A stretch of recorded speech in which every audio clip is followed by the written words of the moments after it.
Hi my families, எல்லாம் எப்படி இருக்கீங்க? இப்போ நம்ம வந்து என்ன வீடியோ பார்க்க போகிறோம் அப்படின்னா, சொல்லுங்கடா. என்ன யூடியூப் ஜேர்னி நம்ம எப்படி ஸ்டார்ட் பண்ணோம், இப்போ எவ்வளோ நாள் ஆயிருக்கு, நம்ம அதில் எவ்வளோ ஸ்ட்ரகிள் பண்ணி வந்திருக்கோங்கிறதா. நீங்கெல்லாம் ஆன்லைன் ஆடியன்ஸ், இங்கே ஒரு ஆஃப்லைன் ஆடியன்ஸ் இருக்கான். அந்த கிளிப் ஆட் பண்ணிடுமா? ஆட் பண்ணிடுறேன் கண்டிப்பாக. இந்த மணி உட்காந்து 3 பேர்த்தி வாட்ச் பண்றான்ல. ஆமா, அவன் அங்கிருந்து நாங்க எப்படி வீடியோ எடுக்கிறோம், எப்படி வீடியோ எடுக்கிறதான் பாக்கலாம். சரி, ஓகே, வாங்க வீடியோக்குள்ள போகலாம். வீடியோக்குள்ள போறதுக்கு முன்னாடி நம்ம சேனல்ல இதான் ஃபர்ஸ்ட் டைம் பாக்குறீங்கன்னா மறக்காம சப்ஸ்கிரைப் பண்ணிட்டு பக்கத்துல பெல் ஐக்கன் கிளிக் பண்ணிட்டு, அப்புறம் என்னடா லைக் பண்ணுங்க, ஷேர் பண்ணுங்க, கமெண்ட் பண்ணுங்களா, இதெல்லாம் சொல்லுங்கடா, எனக்கு மறந்து போச்சு. அக்கா சொல்லு. லைக் பண்ணுங்க, ஷேர் பண்ணுங்க, கமெண்ட் பண்ணுங்க, மறக்காம இந்த வீடியோ பிடிச்சிருந்தா சப்ஸ்கிரைப் பண்ணுங்க, பக்கத்துல இருக்க பெல் ஐக்கன் டாப் பண்ணுங்க. ஏன்டா இப்படி வளரி வைக்கிற? நீ சொல்லு தங்கம். லைக் பண்ணுங்க, ஷேர் பண்ணுங்க, கமெண்ட் பண்ணுங்க, மறக்காம சப்ஸ்கிரைப் பண்ணிட்டு பக்கத்துல இருக்க பெல் ஐக்கன் டாப் பண்ணிக்கோங்க. அதனால உனக்கு ஒரு முட்டம்.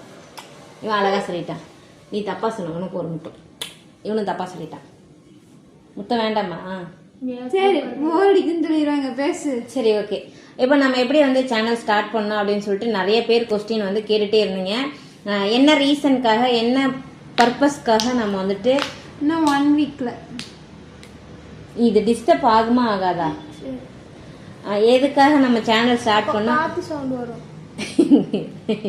எதுக்காக ஸ்டார்ட் பண்ணோம், ஸ்டார்ட் பண்ண யாரெல்லாம் காரணங்கிறத இந்த வீடியோ ஃபுல்லாக பார்க்க போகிறோம். ஸோ போர் அடிக்காமல் இருக்கும். வாங்க வீடியோக்குள்ளே போகலாம். தப்பாக நினச்சிக்காதீங்க. ஃபர்ஸ்ட் நாங்கள் 3 பேர் எப்படி இருக்கோங்கிறத இந்த வீடியோவில் தெரிஞ்சுக்காங்க. ஒவ்வொருத்தரும் ஒவ்வொரு கேட்டகரியில் இருக்கோம். நம்ம சேனல் ஸ்டார்ட் பண்ணி ஜூலை 18 வந்தால் 2 வருஷம் ஃபினிஷ் ஆகுது. இன்னும் 1 வாரம் தான் இருக்குது நம்ம சேனலுக்கு 2வது பிறந்தநாள் வர. ஃபஸ்ட்டு பிறந்தநாள் போது வந்துட்டு நமக்கு ஒரே ஒரு டீ தான், மல்லி டீ தான் வச்சு போட்டோம். சேனலை ஸ்டார்ட் பண்ணது எப்படி அப்படின்னா, ரொம்ப ஆக்சிடென்ட் ஆகி நான் வந்து ரொம்ப டிப்ரெஷனில் இருந்தேன். அப்போ முன்னாடி நம்ம வந்து டிக்டாக் பண்ணிட்டு இருந்தேன். ஆரம்ப காலத்தில் நல்லா டிக்டாக் பண்ணி நல்லாவே ரீச் ஆகிருந்தேன். அப்புறம் டிக்டாக் பேன் ஆனோடனே அதை அப்படியே ஸ்டாப் பண்ணிவிட்டு அடுத்து அது பக்கம் எதுவுமே யோசிக்காமல் என்னோட வேலையை பார்க்க ஆரம்பிச்சேன். ஆனால் எல்லாருமே சொன்னாங்க அப்போல்லாம், அக்கா நீங்கள் யூடியூப் சேனல் ஸ்டார்ட் பண்ணுங்க, டிக்டாக்ல நீங்கள் எல்லாருமே யூடியூப் போயிட்டாங்க, ஒரு அக்கா போதாக்கான்னு சொல்லிட்டு அவங்க தான் வந்து என்னை சேனல் ஸ்டார்ட் பண்ண சொல்லி ரொம்ப மோட்டிவேஷன் கொடுத்தாங்க. நான்லாம் போட்டால் யாருக்கா பார்ப்பாங்க, நீ நல்லா சமைக்கிற பாப்பா, நீ போடு பாப்பா, நான் பார்க்குறேன் பாப்பா, என் ஃப்ரெண்ட்ஸ் எல்லாம் உனக்கு வந்து சப்போர்ட் பண்ண சொல்கிறேன்னு சொல்லியிருந்தாங்க. அப்போ நான் வந்து அதை பண்ணவே இல்லை. அதுக்கப்புறம் அப்படியே போயிருச்சு. 19, 20, 21, 22 போயிடுச்சு. அதுக்கப்புறம் 22 தானே ஸ்டார்ட் பண்ணோம். 22 வந்து ஜூலை 18ஆம் தேதி வந்து, அதுக்கு முன்னாடி வந்து சின்ன பாப்பாட்டெலாம் கேட்கும்போது பாப்பாலாம் இருந்தோம்மா, நீங்கள் இப்படி இருக்கிறதுக்கு பேசாமல் இன்ஸ்டாகிராமில் வீடியோ போடுங்க, இன்ஸ்டாகிராமில் வந்து ரீல்ஸ் பண்ணுங்கள், கொஞ்சம் உங்களுக்கு வந்து மைண்ட் ரிலாக்ஸாக இருக்கும், ஆக்டிடியூடாக இருக்கும், ஹாப்பியாக இருப்பீங்க அப்படின்னு சொல்லிட்டு இவங்க 2 பேரும் தான் சொன்னாங்க. அதுக்கு அப்போ நான் யோசித்தேன், வேணா தங்கம் நான் பண்ணலை அப்படின்னு சொல்லிட்டு. டிக்டாக் பண்ணும்போதே நிறைய நம்மளை வந்து நெகட்டிவாக பேசினாங்க. அது அப்போல்லாம் வந்து நான் கயிறு வாங்கிட்டு வந்து தரேன், தூக்கில் தொங்கு, இந்த போல் பொழைக்கிறதுக்கு நீ நாண்டுக்கிட்டு சாகலான்னு சொல்லிலாம் என்னை வந்து சொல்லியிருந்தாங்க. வீட்லேயே நான் வந்து எனக்கு அப்படிலாம் சொல்லியிருந்தாங்க எங்கள் பக்கத்து வீட்டுக்காரங்க. அதெல்லாம் வேண்டாம், அதெல்லாம் வந்து லைஃப் ஸ்டைலில் வந்து உங்களுக்கு கண்டிப்பாக எல்லாமே சொல்லிடுவேன் டீட்டெயிலாக. அதுக்கப்புறம் நான் இப்படியே போயிட்டு இருக்கும் போது இவங்க 2 பேரும் தான் இன்ஸ்டாகிராமில் எனக்கு வீடியோ ரீல்ஸ் பண்ணலாங்கிறத எனக்கு சொல்லி கொடுத்தாங்க. இன்ஸ்டாகிராமும் இருக்கும் என்கிட்ட, ஐடி இருக்கும், ஆனால் அதில் ரீல்ஸ் பண்ண தெரியாது, ஒன்றும் பண்ண தெரியாது, அதுக்குள்ளே ரீல்ஸ் வருங்கிற விஷயமே எனக்கு தெரியாது. இவங்க சொல்லி தான் நான் வந்து ரீல்ஸ்குள்ளாரே பண்ணேன். ஏத்தவங்க அதுக்கப்புறம் எங்களுக்கு பின்னாடி ஒருத்தங்க இருக்காங்க, அவங்கள வந்து சொல்லக்கூடிய நேரம் நாள் அது வரும்போது நாங்கள் சொல்லுவோம். பட் இப்போ சொல்ல முடியாது. இவங்க 2 பேரும் இன்ஸ்டாகிராம் ஸ்டார்ட் பண்ணுறதுக்கு சொன்னாங்க, யூடியூப் ஸ்டார்ட் பண்ணுறதுக்கு அவங்க தான் சொன்னாங்க. அவங்க வந்துட்டு நான் ஸ்டார்ட் பண்ணியிருக்கேன் பாப்பா, நீங்களும் ஸ்டார்ட் பண்ணுங்க, உங்களுக்கு இன்னைக்கு இல்லைனாலும் ஒரு 2 வருஷம் 3 வருஷம் போயிட்டு உங்களுக்கு ஃப்யூச்சரில் வந்து கொஞ்சம் சப்போர்ட் பண்ணும், நீங்கள் வந்து ஸ்டார்ட் பண்ணுங்கன்னு சொன்னாங்க. அது எனக்கு செட் ஆகாது, அது எப்படின்னு, உனக்கு சமைக்கிற திறமை இருக்குது, உனக்கும் மைண்டு கொஞ்சம் ரிலாக்ஸாக இருக்கும். ஏன்னா அப்போ தான் இந்த கை வந்து ஃபிசியோதெரப்பி பண்ணிட்டு இருந்தனால நிறைய நெகட்டிவ்ஸ் நான் நிறைய சந்திச்சுட்டு வந்தேன். அதனால உனக்கு வந்து கொஞ்சம் ஹாப்பினஸாக சந்தோஷமாக இருக்கும், நீ வந்து யூடியூப் ஸ்டார்ட் பண்ணு சொல்லிட்டு அவங்க தான் நமக்கு ஃபஸ்ட்டு யூடியூப் சேனலே ஸ்டார்ட் பண்ணி கொடுத்து ஒரு லோகோ அவங்களா கூகுளில் எடுத்து என்ன நேம்டா, கவிதா அப்படின்னு சொல்லிட்டு நேம் வச்சு கொடுத்தாங்க. வச்சு கொடுத்துட்டு நீ வந்து ஈவினிங்கே நீ வந்து வீடியோ போடுற அப்படின்னு சொன்னாங்க. அதை எப்படி எனக்கு போடுறதுன்னு தெரியாது, நீ ஒரு குட்டியாக ஒரு வீடியோ எடுத்து போடு, உன்னோட ஃப்ரெண்ட் சர்க்கிள்லாம் சொல்லு, ஸ்டேட்டஸ் போடு, அதுக்கப்புறம் நம்ம பார்த்துக்கலாம் அப்படின்னு சொல்லி சொன்னாங்க. சரி ஓகேன்னு சொல்லிட்டு ஈவினிங் பாப்பாங்க ஸ்கூல்லேருந்து வந்தோன்னே இந்த மாதிரி சொன்ன சேனலை ஸ்டார்ட். அதுக்கு முன்னாடி பாப்பாங்கிட்ட சொல்லிக்கிட்டு இருந்தாங்க, இந்த மாதிரி அம்மாவுக்கு ஒரு சேனல் ஸ்டார்ட் பண்ணி கொடுத்துடலாம், அம்மா வீட்டில் தானே இருக்காங்க, அதை அப்படியே டெவலப் பண்ணட்டும். அவங்க அதுக்கப்புறம் ஒர்க்குக்கு போகும்போது சேனல் டெவலப் ஆயிடுச்சுன்னா கொஞ்சம் நாள் போனதுக்கப்புறம் அதில் ஏதாவது இன்கம் வந்துச்சுன்னா உங்களுக்கு யூஸ்ஃபுல்லாக இருக்குந்தாங்க காலேஜ் போகும்போதுன்னு சொல்லிட்டு பாப்பாங்க 2 பேர்த்திட்டையும் கன்வின்ஸ் பண்ணாங்க. அதுக்கப்புறம் பாப்பாங்க என்ன சொன்னாங்கன்னா அவங்களே உங்ககிட்ட சொல்லுவாங்க. ஏன்னா எனக்கு ஒருத்தி பேசி பேசி தொண்டை வத்தி போச்சு. எங்களை கோத்துடுது பத்தியாமா. எனக்கு என்ன பேசுன்னு சரி பண்ணுமான்னு நான் சொல்லியிருக்கேன். அது நீங்க என்ன சொன்னீங்க, என்ன ஞாபகம் இருக்கோ சொல்லுங்க. இந்த ஷால் வேறடா. சொல்லு சொல்லு சொல்லு சொல்லு. ஐ வெயிட்டிங் அவங்களும் வெயிட்டிங். எவ்வளவு பேர் வெயிட் பண்றாங்க தெரியுமா? ரக்ஷனி குரலை கேட்கறதுக்கு எவ்வளோ பீப்புள்ஸ் வெயிட் பண்றாங்க. நிறுவ குரலை கேட்கறதுக்கு எவ்வளோ செல்லங்கள் வெயிட் பண்றாங்க. நிறுவ பிடிச்சி போய் எத்தனை பேர் இருக்காங்க, ரக்ஷா பிடிச்சி போய் எத்தனை பேர் இருக்காங்க, சொல்லுங்க சொல்லுங்க சொல்லுங்க. இவங்க 2 பேரும் தான் என்னோட உயிர், என்னோட உலகம் எல்லாம். இப்ப எதுக்கு? ஓ நீ நான் அதை நினைச்சு சொல்லவே இல்லை தங்கம். எது நினைச்சு? அப்ப எனக்கு தெரியாம வரதான் இருக்கு. நயன்தாரா குழந்தைங்கள உயிர் உலகம்னு சொல்லுவாங்கல்ல, காப்பீட்டு தான் வரப்போகுது பாரு. ஆனால் அதை சொல்லவே இல்லை. பட் ஆனால் இவங்க தான் எனக்கு எல்லாமே. எங்கள் உலகத்துக்குள்ளே நாங்கள் 3 பேர் மட்டும்தான், எங்கள் சர்க்கிளில் யாருமே கிடையாது. நாங்கள் 3 பேர் தான், கஷ்டம் நஷ்டம் எல்லாமே நாங்கள் பார்த்துப்போம். பட் அவங்க சொன்னதுக்கப்புறம் குட்டீஸ் 2 பேரும் அம்மா தாராளமாக பண்ணுங்கம்மான்னு சொன்னாங்க. அன்னைக்கு சாயங்காலமே டீ வச்சு ஃபஸ்ட்டு நம்ம சேனல் போட்டோம். அப்புறம் இவங்க இவங்க வந்து ஃப்ரெண்ட்ஸ்ட்டு சொல்ல கூச்சப்பட்டுட்டாங்க. ஏன்னா இவங்க அம்மா யூடியூப் சேனல் ஆரம்பிச்சிருக்காங்க, சப்ஸ்கிரைப் பண்ணு. எனக்கு வந்து ஆக்சுவலாக என்ன வராமல் இருந்துச்சு, நீ தான் கரெக்டாக சொல்லுவேன். சப்ஸ்கிரைப்னு சொல்ல. ஆமா, சப்ஸ்கிரைப்ன்றது சொல்ல வரல. எனக்கு வந்து சப்ஸ்கிரைபர்னு சொல்ல சுத்தமா வராது. நீ சொல்ற கதை அப்புறம் இந்த தம்ப்லைன் சொல்றது வந்து தம்ப்லைன்லாம் கூட எனக்கு சொல்ல தெரியாது, என்னமோ சொல்லுவேன். தும்லைனா நான் அப்படிதான் சொல்ல, எனக்கு தம்ப்லைன்னு சொல்ல வராது. உண்மையா சொல்றேன், எனக்கு அந்த வேர்டு வந்து வாய்க்குள்ள வரல. அப்புறம் இதுல விட மெயின் இப்ப வந்து கவிஸ் வேர்ல்டு நம்ம சேனல் நேம் இருக்கு. முன்னாடி இருந்த பேரு சத்தியமா எனக்கு டைப்பிங் கூட பண்ண தெரியாது. சொல்ல தெரியாது. ஃபாஸ்டிஸ் கவிதான்னு சொல்லு, அதை நான் இவங்க ஸ்கூல் போயிடுவாங்க, எனக்கு சொல்லி கொடுத்துட்டு போயிடுறாங்க. நீ சொல்லு ஃபாஸ்டிஸ் கவிதான்னு சொல்லுன்னு. இவன் வந்து அம்மா சொல்லுமா டே எனக்கு வரலடா. உன்னால முடியும், சீரியஸா சொல்றேன். இவங்க 2 பேரும் தான் உன்னால முடியும்னு சொல்லி அதை ஒரு 5000 சப்ஸ்கிரைபர் வர வரைக்கும் எனக்கு அப்படியே மோட்டிவேஷன் கொடுத்தாங்க. அதுக்கப்புறம் 2000 சப்ஸ்கிரைபர் தானே, 2000 சப்ஸ்கிரைபர் வர வரைக்கும் தான் நம்ம சமையல் வீடியோ போட்டுட்டு இருந்தோம்.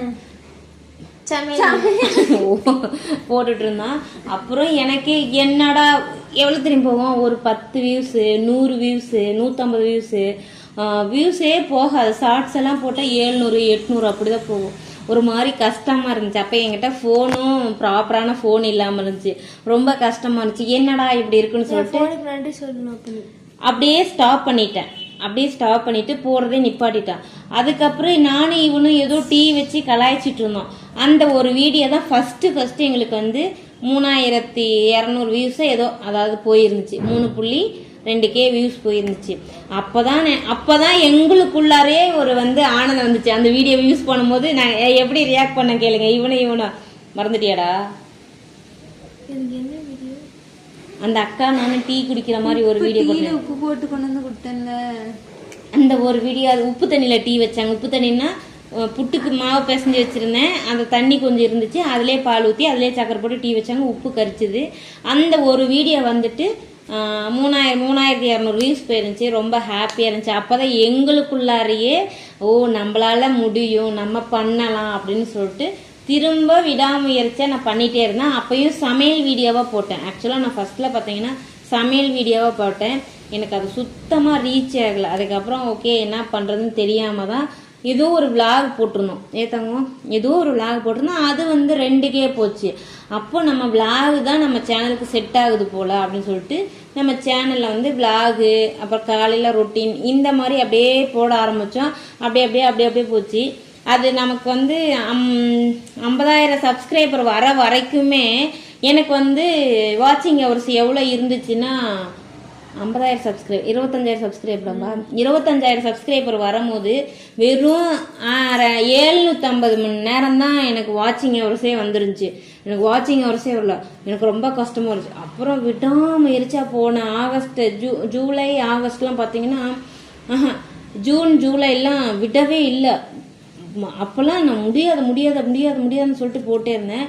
அப்புறம் அப்படியே பார்த்தீங்கன்னா ஒரே மாதத்துல, ஆனால் எனக்கு 1 மாதம் டைம் எடுத்துச்சு. ஒரே மாதத்துல 4000 மணி நேரம் ரீச் ஆயிடுச்சு. ரீச் ஆனோடனே நான் நினச்சேன் உடனே பணம் வந்துடும் அப்படின்னு. அப்புறம் தான் இருக்கிற ட்விஸ்டே இருந்துச்சு. அதில் ஏதோ பின் நம்பர் வருமாம்மா கூகுள்லேருந்து. அந்த பின் நம்பருக்கு நாங்கள் மெயிலெல்லாம் போட்டு எல்லாம் பண்ணிவிட்டோம். பின் நம்பர் வரவே இல்லை. வந்துருச்சு. ஆக்சுவலாக நாங்கள் இருந்த அப்பார்ட்மெண்ட்டில் என்னோட நேமை சொல்லி போஸ்ட் ஆஃபீஸ்லேருந்து கூகுள்லேருந்து வர்றதில்ல. நம்மளோட ஃபோன் நம்பர் வராது, நம்ம அட்ரஸ் மட்டும்தான் வரும். வந்து கவிதா யாராவது இருக்காங்கன்னா அப்படி யாருமே இல்லை, கவிதாங்கிறவங்க யாருமே சொல்லிட்டு எங்கள் அப்பார்ட்மெண்ட்டில் இருந்தவங்கலாம் சொல்லிட்டாங்க. அப்புறம் அவங்க போயிட்டாங்க. எனக்கு வேற ஒரு கொரியர் வந்து குவைத்துலேருந்து வந்துச்சு. அதை வாங்க போகும்போது அந்த போஸ்ட்மேன் வந்து என்னை கேட்டாங்க, கவிதா நீங்கள் யாராவது இருக்காங்க? நான் தாங்கண்ணா கவிதா அப்படின்னா. நீங்கள் தான் கவிதா? ஆமாம் அப்படின்னாங்க. உங்களுக்கு கூகுளில் இருந்து ஒரு பேப்பர் வந்திருக்கு அப்படின்னாங்க. ஆனால் அது என்னோட தான், நான் 2 மாதமாக வெயிட் பண்ணிட்டு இருக்கேன் அப்படின்னா. அது வந்து ரொம்ப நாள் ஆச்சு. நான் வந்து 2-3 டைம் அப்பார்ட்மெண்ட்டில் கேட்டேன். கவிதாங்கிற பேரே இல்லைன்ட்டாங்க. நீங்கள் தானே? நான் தான். எங்கே இருக்குன்னு சொல்லுங்க, நான் வந்து வாங்கிக்கிறேன். இல்லை நாளைக்கு கொண்டாந்து தரேன்னு சொல்லி சொன்னாங்க. ஓகே, எனக்கு கொண்டாந்து கொடுத்தோன்னே ஆர்வ கொள்ளல டக்குன்னு இவங்க ஸ்கூல் போன கேப்பில் நான் எடுத்து அந்த பின் நம்பரை போட்டுட்டேன். அதில் பின்னாடி வந்துட்டு அது என்னது டேக்ஸா, அது இன்கம் டேக்ஸ், அது ஏதோ கொடுக்கணுமாமா. அது எனக்கு தெரியல. நான் நினைச்சேன் அது கொடுத்தா நமக்கு பணம் நிறையா வரும் அப்படின்னு சொல்லிட்டு பார்த்தா அப்புறம் பணம் வரவே இல்லை. சரி ரைட்டு என்னடா அப்படின்னு சொல்லிட்டு பார்க்கும்போது பாப்பாட்ட தாங்க நமக்கு 50,000 சப்ஸ்கிரைபருக்கு மேலேயே வந்துட்டாங்க. பாருன்னு கெஞ்சினேன். அப்புறம் அதுக்கப்புறம் போட்டு அப்புறம் பார்த்தா அந்த மாதம் $24 $32 இப்படி தான் வந்துச்சா ஒழிஞ்சு $100 வந்தால் தான் பணம் வருங்கிற விஷயமும் எனக்கு தெரியாமல் போயிடுச்சு. அப்புறம் நானே எல்லார்கிட்டையும் எனக்கு தெரிஞ்ச வீட்டில் கேட்குறேன், $100 மேலே வந்தால் தாப்பா உன் அக்கௌண்ட்டுக்கு ஏறும், வெயிட் பண்ணு, நீ வீடியோ போட்டுட்டே இரு, நீ மிஸ் பண்ணாமல் நீ போட்டுட்டே இரு, நீ கொடுத்துட்டே இரு, உன் எஃபெக்டை போடு, என்னைக்காவது ஒரு நாள் வந்து உனக்கு அதுக்கான பலன் கிடைக்கும்னு சொன்னாங்க. அப்புறம் சரி ஓகே அப்படின்னு சொல்லிட்டு போடும்போது அப்புறம் ஒரு அளவுக்கு அப்படியே $99 $97 வந்து அந்த மாதம் அப்படியே நின்றுச்சு. எல்லாரும் 3-4 மாதத்துக்கு காசு சேர்ந்து அவ்வளோதான் வந்துருச்சு. அப்பயும் அந்த $2 நின்று போச்சு. அப்புறம் அடுத்த மாதம் சேர்ந்து தான் எனக்கு வந்து ஃபஸ்ட்டு இன்கம் வந்துச்சு. அது உங்களுக்கு இன்கம் வீடியோ நான் போட்டிருப்பேன். அதுக்கப்புறம் 2வது மாதம் இன்கமும் நான் வந்துட்டு இப்போ தான் எடுக்க போகிறேன். அது எவ்வளோ வருதுன்னா 9,000 ஏதோ சம்திங் அவ்வளோதான் வருது. 8 to 9 தான் வரும் அந்த 2வது மாதம் இன்கம்மு நான் எடுக்க போகிறேன். அதுக்கப்புறம் இப்போ வரைக்கும் 2 வருஷம் போராட்ட காலத்தில் நம்ம இப்போ தான் 100Kவே ரீச் பண்ணியிருக்கோம். ஆனால் எனக்கு பிற்பாடு ஸ்டார்ட் பண்ண நிறைய யூடியூபர்லாம் வந்துட்டு இன்றைக்கி கோல்டன் ப்ளே பட்டனே வாங்கி மாட்டிட்டாங்க. ஏன்னா அவங்களுக்கு வந்து வெளியில் போய் வீடியோ எடுக்கிறது, பசங்க ஹெல்ப் பண்ணுறது அந்த மாதிரி இருக்குது. எனக்கு எந்த ஒரு ஹெல்ப் இல்லை. நாங்கள் மட்டும்தான். நாங்கள் எப்படி வீடியோ போடுறோம், நாங்கள் அப்படியே கேஷுவலாக போடுறோம். சும்மா நிறைய எடிட்டிங்கோ ஸ்லோ மோஷனோ அது இது எதுவுமே நாங்கள் வச்சு போடலை. ஆனால் நான் நிறையா போடுறேன். எதுவுமே ஒன்று கூட கிளிக் ஆகி போகலை. ஏதாவது ஒன்று கிளிக் ஆகும் அப்படிங்கிற ஒரு நம்பிக்கையில் விடாமுயற்சியாக போட்டுட்ருக்கேன். இப்படி தான் இப்போ வரைக்குமே நம்ம யூடியூப் ஜர்னி போயிட்டுருக்கு. இனி எப்படி வரும்னு தெரியல. கடவுள் ஒருத்தர் இருக்கார். நான் கடவுள்கிட்ட ப்ரே பண்ணிக்கிறேன். நீங்களும் எனக்காக ப்ரே பண்ணிக்கோங்க. நம்ம சேனலுக்கு மறக்காமல் சப்போர்ட் பண்ணுங்கள். அம்மா அக்கா தெரியவே இல்லைம்மா. அக்கா தெரியுது, இன்னும் ஆரஞ்சு கலர். ஓகே, நம்ம அடுத்து வேற ஒரு வீடியோவில் சீக்கிரமாக நான் உங்களுக்கு வந்து லைஃப் ஸ்டோரி வீடியோ வந்துடும். நீங்கள் கேட்குற மாதிரி கண்டென்ட் வீடியோ கொடுத்துருவோம். ப்ராங்க் வீடியோ வரும், ஃபுட் சேலஞ்ச் வீடியோ வரும். வேற என்ன வீடியோ வேணும்னு கமெண்ட் பண்ணுங்க. கீழே கமெண்ட் பண்ணுங்க. இந்த வீடியோ ஃபுல்லாக பார்க்கும்போது எந்த இடத்துல நாங்கள் பேசுறது பிடிச்சிருந்துச்சின்னு சொல்லுங்கள். எங்களோட யூடியூப் சேனல் இப்படி தான் இருந்துச்சு. பிடிச்சிருந்தா லைக் பண்ணுங்கள், ஷேர் பண்ணுங்கள், கமெண்ட் பண்ணுங்கள். மறக்காமல் பக்கத்தில் இருக்க பெல் ஐக்கானை கிளிக் பண்ணிக்கோங்க. அப்போ தான் நான் போடுற வீடியோ நீங்கள் மிஸ் பண்ண பார்க்க முடியும். வேற ஒரு வீடியோவில் சந்திப்போம். Tata, bye bye, love you.